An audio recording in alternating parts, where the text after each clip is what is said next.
Le 1er mars 2013 a marqué les 14 ans de l'entrée en vigueur de la Convention d'Ottawa portant sur l'interdiction des mines. La célébration de cette journée constitue pour nous, membres de l'ASVM, un tournant décisif.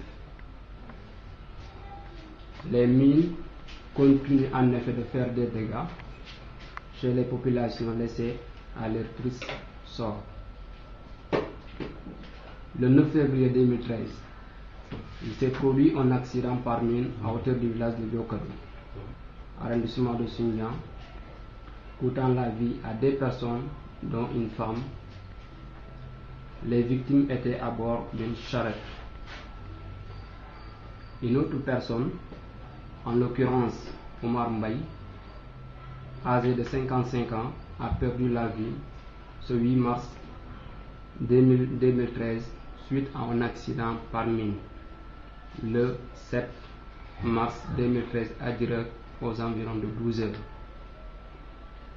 Du fait de l'enclavement de ce village, la victime n'a pas pu être admise à l'hôpital régional de Ziguinchor que vers 0 heure où il rendu l'âme le lendemain. Très affligé par cet accident de peau, l'Association sénégalaise des victimes des mines exprime tous ses regrets de constater que le sort tragique de ces centaines de personnes qui ont toutes eu la malchance de sauter sur une mine. Nous prions pour les victimes.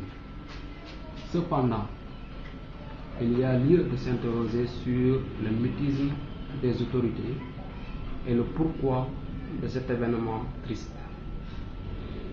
Comme réponse, nous pensons qu'il s'agirait d'un manque de considération de la part de ces dernières et d'une faible intensité de l'action anti-mine, plus particulièrement de l'éducation au risque des mines dans le Nord Sindia.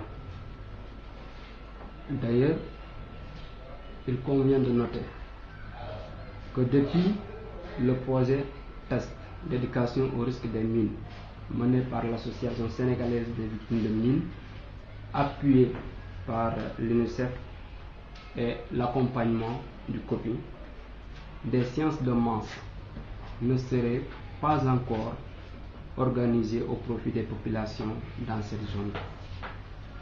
Par conséquent, force est de prendre conscience que si les conditions sécuritaires ne sont pas réunies pour des opérations de déminage, l'éducation au risque des mines devra être permanente.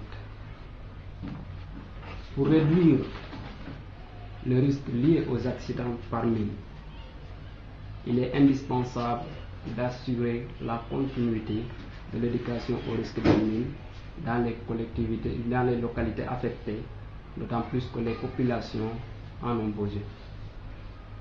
Mais cet objectif ne peut être atteint sans les ressources matérielles, financières et humaines, jusque-là soutenues par l'UNICEF et autres.